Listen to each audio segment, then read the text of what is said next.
Aujourd'hui, Matthieu chapitre 24 et la question, la fin du monde, c'est quand?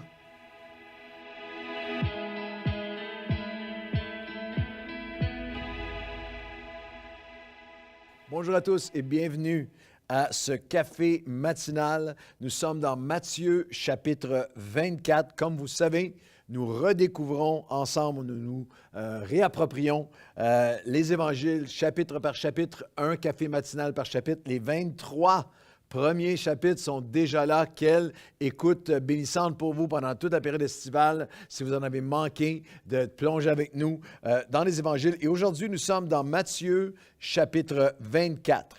C.S. Lewis, lorsqu'il parlait, il décrivait la fin du monde, a écrit ceci.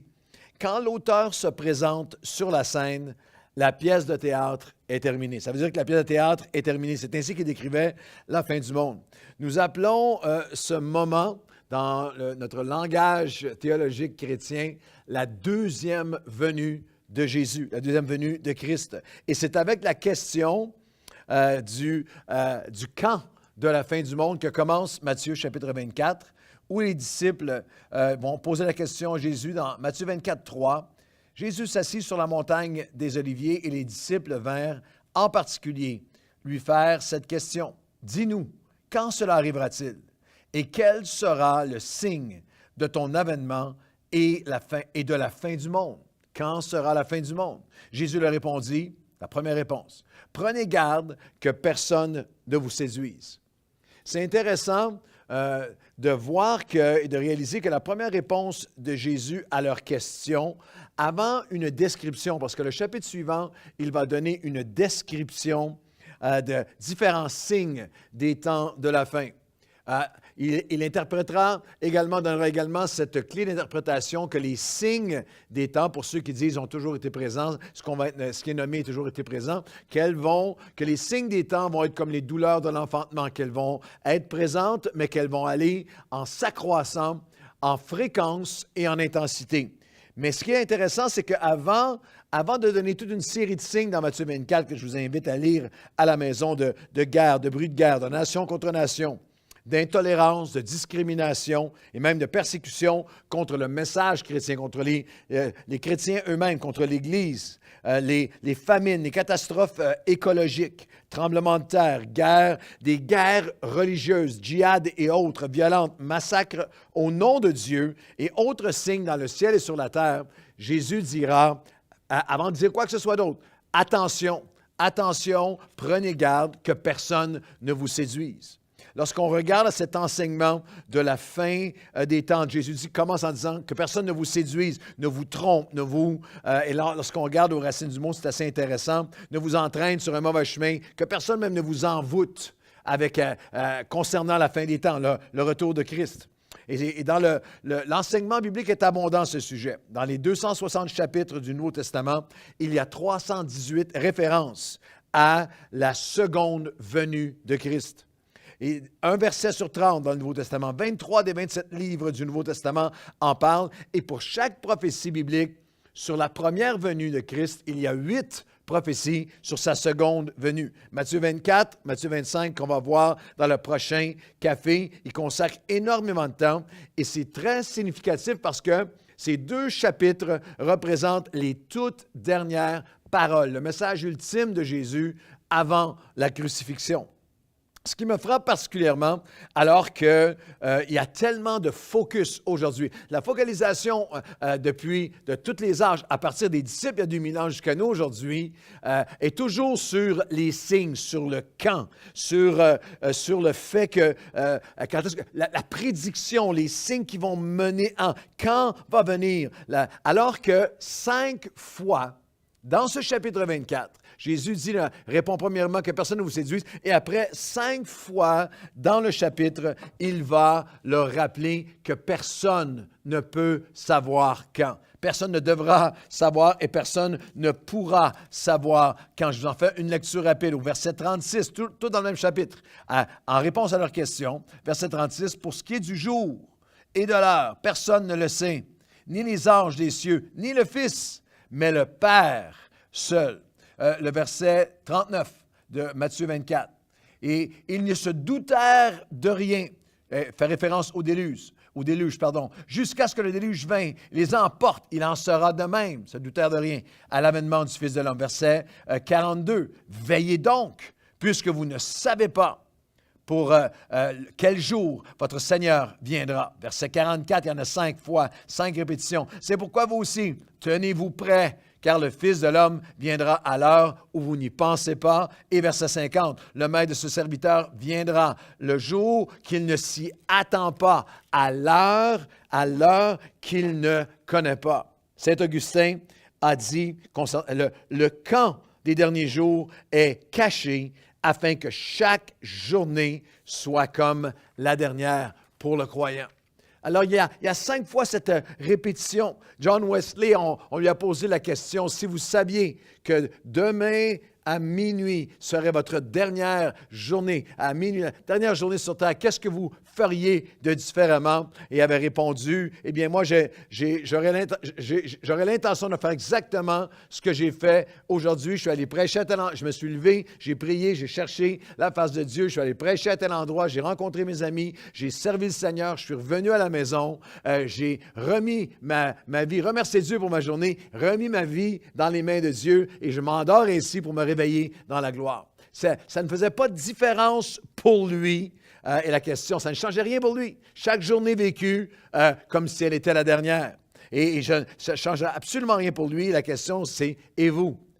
Et moi? » Que ce soit la deuxième venue où il se présentera devant le monde entier, ou la deuxième venue où lui se présentera devant le monde entier, ou que ce soit le moment de la fin de mon monde, de mes années, de mon souffle, où je me présente devant lui, je vais avoir à me présenter devant Christ. Je vais avoir à rendre compte pour ma vie. Au moment où j'enregistre aujourd'hui ce café matinal, mon épouse, aujourd'hui, est au chevet d'une dame qui, dans ses derniers souffles de vie, est avec la famille à l'hôpital. Et c'est une dame qui est remplie d'amour pour Dieu, qui a vécu sa vie pour le Seigneur. Elle est dans une paix absolue. Ces dernières paroles qu'elle disait à ses enfants, très lucides encore aujourd'hui, mais elle disait à ses enfants, je m'en vais rejoindre et mon mari et mon Seigneur. Alors, il y a 5 fois cet avertissement dans Matthieu 24. Alors qu'aujourd'hui, des milliers de sites Internet, des millions de pages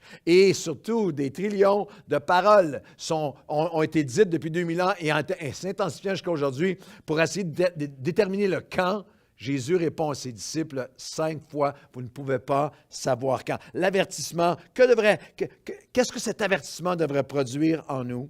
Si je ne peux pas savoir, je ne dois pas savoir quand, qu'est-ce que ça doit produire en moi selon Matthieu 23, 24? Eh bien, quelques pensées. Je dois être authentique. Dans Matthieu chapitre 23, juste précédemment, au verset 5, il parle de ces religieux qui, avec toutes leurs actions, les font pour être vus des hommes. Au verset 14 de Matthieu 23, ils font de longues prières en apparence. Ils font toutes sortes de choses en apparence. À cause de cela, ils seront jugés encore plus sévèrement. Je ne sais pas quand Jésus va revenir et il va se présenter au monde ou quand mon souffle va s'arrêter et je vais me présenter devant lui. Je dois être authentique. Je dois être authentique, je dois être vrai. Parce que ma vie, mon souffle lui appartient et je vis ma vie devant lui. La deuxième pensée dans Matthieu 24, c'est que je dois être ancré.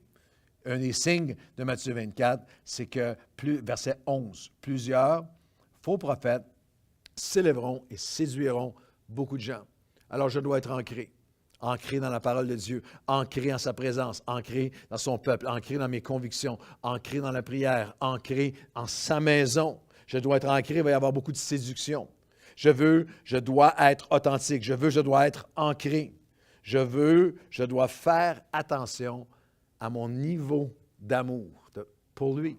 Parce que dans Matthieu 24, il y a ce signe. Parce que l'iniquité sera accrue, l'amour du plus grand nombre se refroidira, mais celui qui persévérera jusqu'à la fin sera sauvé. Alors, parce que je ne sais pas quand il va revenir, mais je sais qu'il revient. Je n'ai aucune façon de savoir quand est-ce qu'il va se présenter devant ce monde ou quand moi je vais me présenter devant lui.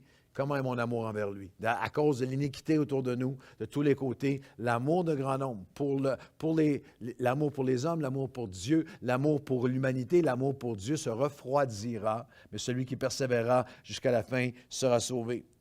5 fois l'avertissement. Qu'est-ce que cet avertissement devrait produire en moi? Je dois être authentique. Je dois être ancré. Je dois faire attention, avoir l'honnêteté de regarder à mon cœur, à mon niveau, si je peux m'exprimer ici, ma mesure d'amour pour lui, pour sa parole, pour sa présence, pour le connaître, le faire connaître.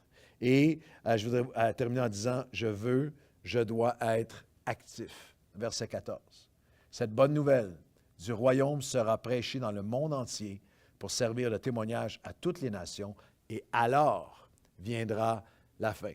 Pendant que des millions de chrétiens se déchirent, argumentent, s'élèvent, s'éclatent sur les différentes théories et souvent s'humilient eux-mêmes, s'embarrassent eux-mêmes en prédisant la date et en essayant de séquencer ce que Jésus a dit qu'il serait impossible pour nous de trouver. Oswald Smith l'a dit de la meilleure façon. Il a dit, pendant que nous parlons et parlons et parlons entre nous de sa deuxième venue, spéculons sur son retour et les signes et marques et prédictions, alors que des multitudes ne savent même pas ce que sa première venue peut signifier pour leur vie et leur éternité. Alors qu'il y a dans le corps de Christ, tellement de croyants, tellement tournés sur eux-mêmes à spéculer sur les signes apocalyptiques des temps de la fin, sans jamais regarder à tous ceux qui ne connaissent même pas sa première venue, ne savent même pas ce que la première venue de Jésus peut produire dans leur vie, le changement, la vie abondante sur cette terre et éternelle par la suite. Alors voici ce que l'avertissement de Matthieu 24 produit en moi. Je dois être authentique. Je dois être ancré. Je dois faire attention à mon amour envers lui. Et je dois être actif. Activons-nous à le faire connaître. Seigneur, aujourd'hui, nous entendons ta voix. Il y a quelque chose dans l'être humain qui dit quand, qui demande comme les disciples, qui veut savoir quand, quels seront les signes, quand, comment est-ce qu'on peut savoir? Et 5 fois dans ce même chapitre, tu nous réponds. Et tu nous dis que ni les anges, ni les hommes, ni même le Fils ne sait, seulement le Père. Alors maintenant, Seigneur, nous entendons cet avertissement de toi et nous disons, nous voulons être ancrés en toi. Nous voulons, Seigneur, être authentiques. Nous te demandons de faire ton œuvre profondément en nous, que notre amour ne se refroidisse pas, malgré l'iniquité autour, malgré les attaques sur même notre foi en toi de tous les côtés.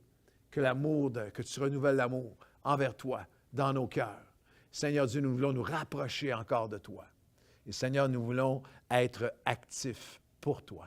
Nous voulons te faire connaître. Nous n'allons pas débattre ta deuxième venue alors qu'une si grande majorité de Québécois, de Québécoises, de francophones de toutes les nations ne connaissent même pas ce que ta première venue peut signifier pour eux aujourd'hui. Alors nous voulons être actifs à répandre qui tu es partout sur cette terre, à littéralement que cette bonne nouvelle du royaume puisse être prêchée dans le monde entier à toutes les nations, une personne à la fois, et alors viendra la fin. Tu te présenteras à nous ou nous nous présenterons devant toi, quel que soit l'échéancier. Nous voulons simplement t'aimer et te servir. Au nom de Jésus, amen et amen. Bonne journée à tous.